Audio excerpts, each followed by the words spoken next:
Assalamualaikum warahmatullahi wabarakatuh. Perkenalkan, nama saya Bintang Iqbal Pujimusya, mahasiswa program studi bimbingan dan konseling Fakultas Keguruan Ilmu Pendidikan Universitas Jambi. Di sini saya akan menampilkan simulasi layanan bimbingan kelompok topik bebas dalam mata kuliah layanan konseling di sekolah 1. Selamat menyaksikan. Terima kasih. Assalamualaikum warahmatullahi wabarakatuh. Waalaikumsalam warahmatullahi wabarakatuh. Sebelumnya, apakah ini benar kelas 10 IPS 1? Benar. Baiklah, sebelum itu Bapak akan mengabsen dulu siapakah yang tidak hadir.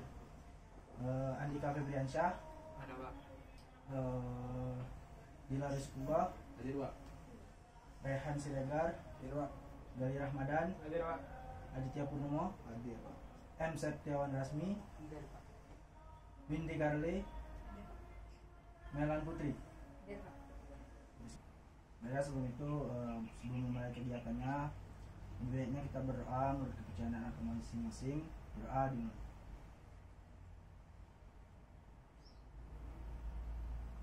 Selesai.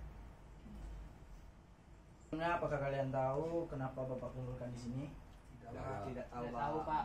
Nah, di sini Kenapa, Bapak akan melaksanakan layanan bimbingan konseling, yaitu layanan bimbingan kelompok topik bebas. Sebelumnya, apakah kalian tahu apakah kalian ada opsi untuk topik kita hari ini? Tidak Pak. Ada Pak. Teman sebaya. Oke, teman sebaya ya.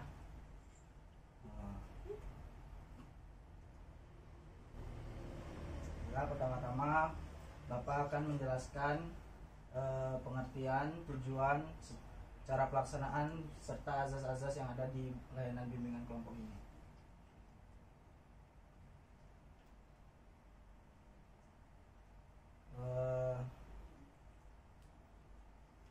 Baik, bimbingan kelompok adalah suatu kegiatan kelompok yang dilakukan oleh sekelompok orang seperti kita yang melakukan sekarang ini dengan memanfaatkan dinamika kelompok, yaitu adanya interaksi, mengeluarkan pendapat, memberikan tanggapan dan saran, di mana pemimpin kelompok menyediakan informasi-informasi, yaitu saya sebagai pemimpinnya, yang bermanfaat agar membantu individu mendapatkan perkembangannya secara optimal. Selanjutnya, tujuan dari bimbingan kelompok ini ada dua, yaitu tujuan umum dan tujuan khusus. Tujuan umumnya yaitu berkembangnya kemampuan sosialisasi, yaitu untuk kalian, khususnya kemampuan komunikasi untuk kalian keluar di masyarakat gitu kan. Sering menjadi kenyataan bahwa kemampuan bersosialisasi komunikasi seseorang sering terganggu oleh perasaan, pikiran, resepsi, wawasan, dan sikap yang tidak objektif, sempit dan terkurung, serta tidak efektif. Selanjutnya yaitu tujuan khusus, yaitu mengandung perasaan aktual, hangat, dan menjadi perhatian peserta melalui dinamika kelompok yang intensif. Pembahasan topik-topik itu mendorong pengembangan perasaan, pikiran, persepsi, wawasan, dan sikap yang menunjang diwujudkan tingkah laku yang lebih efektif. Selanjutnya yaitu fungsi dari bimbingan kelompok ini, yaitu 1. Memberi kesempatan yang luas untuk berpendapat. Kalian nanti mengeluarkan apa yang ada. Maksudnya saya nanti bertanya teman sebaya itu seperti apa menurut kalian gitu kan. Yang kedua, mempunyai pemahaman yang efektif, objektif, tepat, dan cukup luas tentang berbagai hal. Yang ketiga, menimbulkan sikap positif terhadap keadaan sendiri dan lingkungan. Yang keempat, menyusun program-program kegiatan untuk mewujudkan penolakan terhadap sesuatu hal yang buruk. Yang kelima, melaksanakan kegiatan-kegiatan yang nyata dan langsung untuk membuahkan hasil sebagaimana apa yang kalian programkan sebelumnya. Masuk ke azas-azas, Ya, yaitu azas-azas yang ada di layanan bimbingan kelompok ini. Pertama, azas kerahasiaan. Di mana azas kerahasiaan ini waktu kalian bercerita apa masalah kalian ataupun apapun yang bersifat pribadi, nanti diharapkan semua anggota kelompok ini dapat menyimpan rahasianya sebaik mungkin. Azas kesukarelaan. Azas kesukarelaan ini mengembangkan cara-cara kelompok yang efektif dan penstrukturan tentang layanan bimbingan kelompok dengan sukarela akan mewujudkan peran aktif dari diri mereka masing-masing untuk mencapai tujuan layanan. Nah, sebelumnya sewaktu Bapak mengumpulkan kalian di sini, apakah kalian sudah sukarela? Tidak, Pak. Nah, baiklah, kalau kalian sukarela berarti kalian mau menceritakan segala masalah kalian. Selanjutnya asas keterbukaan. Asas keterbukaan, asas ini setiap anggota akan secara aktif dan terbuka menampilkan dirinya tanpa rasa takut, malu, ataupun ragu. Asas kekinian. Asas kekinian yaitu masalah yang dibahas adalah masa saat ini yang sedang dialami ataupun yang mendesak. Selanjutnya asas kenormatifan. Dalam kegiatan konseling kelompok, setiap anggota harus dapat menghargai pendapat dari masing-masing setiap anggota kelompok. Selanjutnya azas keahlian. Di setiap anggota kelompok dapat mengelola kegiatan kelompok dalam mengembangkan proses dan isi pembahasan secara keseluruhan. Baiklah, selanjutnya Bapak akan menjelaskan apa itu pengertian dari teman sebaya. Pengertian teman sebaya dalam Kamus Besar Bahasa Indonesia diartikan sebagai kawan, sahabat, atau orang yang sama-sama bekerja atau berbuat, mengatakan bahwa kawan-kawan sebayanya adalah anak-anak atau remaja yang memiliki usia tingkat kematangan yang kurang baik ataupun sama. Nah, dari kalian mungkin ada pendapat lain apa itu teman sebaya?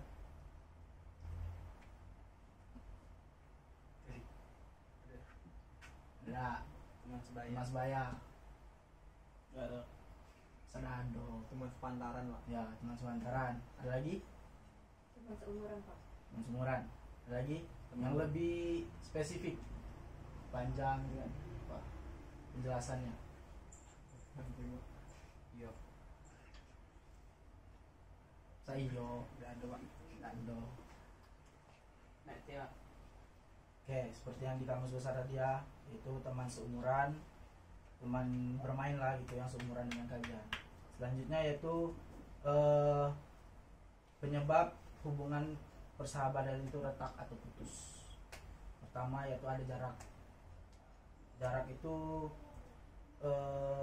kalau sudah jarak jauh, hal yang sering kita keluhkan adalah komunikasi. Kadang kan kalau kawan sudah jauh, dia sudah sukses ataupun apa kan, kadang lupa kan untuk berkomunikasi dengan kalian. Itu yang dinyatakan jarak. Yang kedua, status sosial atau pendidikan. Dapat diartikan di sini setiap individu kan pasti memiliki status sosial yang berbeda-beda. Nah, dia di sini seorang tersebut sering merasa minder menghadapi sahabatnya yang lebih tinggi pangkatnya atau lebih tinggi status sosialnya gitu. Itu maksud status sosial atau pendidikan. Yang ketiga, kesalahpahaman yang tidak terluruskan. Terluruskan. Di sini kesalahpahaman hadir karena komunikasi yang kurang baik. Ada kan setiap individu dari kalian ini, dari anggota kelompok ini pasti kan ada slack atau salah paham kan dengan masalah hal sepele. Iya. Contohnya seperti apa? Beli gorengan tadi, Pak. Dan Terus saya tuh? mau pergi, Pak. Nah, ada pergi beli gorengan ya.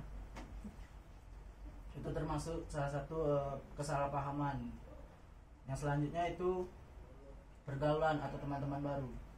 Di sini dapat diartikan jika sudah merasa ada sahabat pengganti yang sama baiknya atau bahkan lebih baik, pelan namun pasti kita akan mengesampingkan sahabat-sahabat lama. Pasti dari kalian pernah merasakan seperti itu kan? Misalnya dari teman SMA kalian sudah masuk kuliah, pasti temannya berbeda lagi.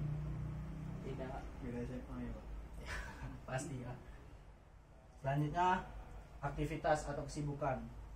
Lambat laun kesibukan atau aktivitas kita mengalihkan bahkan menggeruskan pikiran dari apapun, termasuk para sahabat. Waktu kita akan banyak dihabiskan oleh aktivitas sehingga jatah kebersamaan kita dengan para sahabat akan berkurang. Nah, itu misalnya kalian ada aktivitas lain yang sampingan misalnya atau bekerja ataupun olahraga ataupun ada yang ya pergi dengan ceweknya atau gimana. Nah, itu seperti itu aktivitas atau kesibukan. Selanjutnya yaitu yang C, membina hubungan baik dengan teman. Cara-cara membina hubungan baik atau menjaga hubungan dengan teman yaitu hormatilah teman. Kedua, tidak bercanda keterlaluan. Misalnya ngejek nama orang tua, ngejek fisik seperti itu. Selanjutnya, sekali berilah kesempatan waktu kalian itu untuk berkumpul. Walaupun kalian sibuk-sibuknya, sempatkanlah waktu untuk berkumpul dengan teman. Walaupun sekedar nongkrong ataupun apalah main game gitu kan. Iya Pak. Ya Pak. Selanjutnya membantu teman. Membantu teman. Jika teman ada kesulitan, bantulah teman itu. Walaupun tidak menggunakan materi ataupun uang, setidaknya kalian bantu menggunakan yang lainnya gitu. Ya, Pak. Bantu doa bisa juga. Iya Pak. Iya Pak. Selanjutnya ibadah berjamaah. Nah, ini kalian berkumpul nih. Masa ya tidak ada ibadah berjamaah gitu, sholat bersama gitu kan? Kalau lain agama Pak? Hah? Lain agama? Iya, lain agama lain lagi lah. Dia non Pak. Oh, dia non ya? Ya, terus selanjutnya saling mengingatkan. Nah, ini yang paling perlu nih. Kalau kalian teman kalian ada yang salah jalan atau istilahnya tuh anak nakal gitu kan, nah, kalian kasih nasihat, beri masukan, jangan seperti itu lagi kan. Misalnya dia mantan maling, mantan mencuri gitu kan, nah, kalian nasihat lah, kalian kasih arahan ke jalan yang lebih baik. Masih penjara Pak. Masih penjara bisa juga. Jauh Pak, salah jalan Pak. Ya. Selanjutnya yaitu manfaat membina hubungan baik dengan teman. Ya. Ya, ini banyak sekali manfaat untuk menjaga hubungan baik dengan teman ya. Satu, jika kita sulit dalam hal keuangan, kita bisa membantu dengan teman. Nah, seperti inilah. Misalnya dari anggota kelompok kalian ada yang lapar lah misalkan, ada uang ya, kalian bantu cika-cika apa gimana gitu kan. Selanjutnya, jika kita berbisnis, nah, kalian ada bisnis misalnya seperti siapa yang di sini ada bisnis? Saya Pak. Bisnis apa? Sepatu Pak. Nah, misalnya cuci sepatu, nah, kawan teman kalian itu lagi membutuhkan suatu pekerjaan, nah, kalian terima sebagai karyawan kalian. Nah, selanjutnya yaitu mengeluarkan pikiran atau isi hati, yaitu kalau misalnya kalian teman kalian itu sedang galau gitu kan, sedang banyak beban pikiran gitu kan, nah, itu kalian ajak bercerita, curhat itu ya, biar dia lebih tenang gitu kan. Iya Pak. Selanjutnya kepercayaan. Masa ya dari semua anggota ini kalian tidak percaya sama teman kalian? Nah, selanjutnya yaitu penerimaan. Di sini dapat diartikan setelah kita mengalami kepercayaan dengan orang lain, kita bisa jujur dengan kelemahan dan kekurangan kita sendiri. Kita sudah percaya dengan teman kita, ya kita pasti tahu lah kelemahan orang tersebut kan.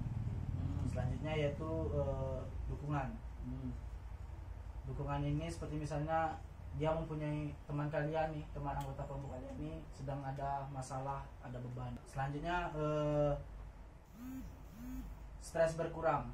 Nah, di sini kenapa bisa dikatakan stres berkurang?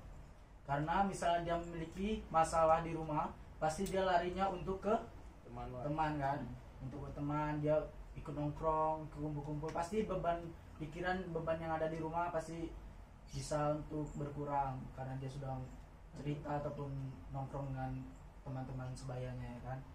Nah, selanjutnya yaitu kebahagiaan atau kepuasan. Sama seperti stres berkurang tadi, karena dia sudah ikut dalam nongkrong seperti kalian ini, nongkrong ngopi-ngopi gitu kan, apa main game gitu kan, nah, pasti dia bisa lebih bahagia gitu. Baiklah, setelah Bapak menyampaikan materi tadi, di antara kalian apakah ada yang ingin bertanya? Mungkin dari saudara Rehan atau saudara Nika? Saya Pak. Nah, ya.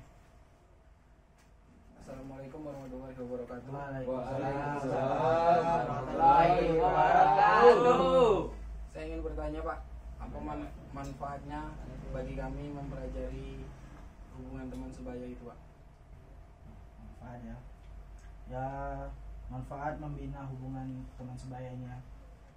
Setelah seperti yang sudah Bapak jelaskan tadi, manfaat dari tema kita pada hari ini yaitu tentang teman sebaya.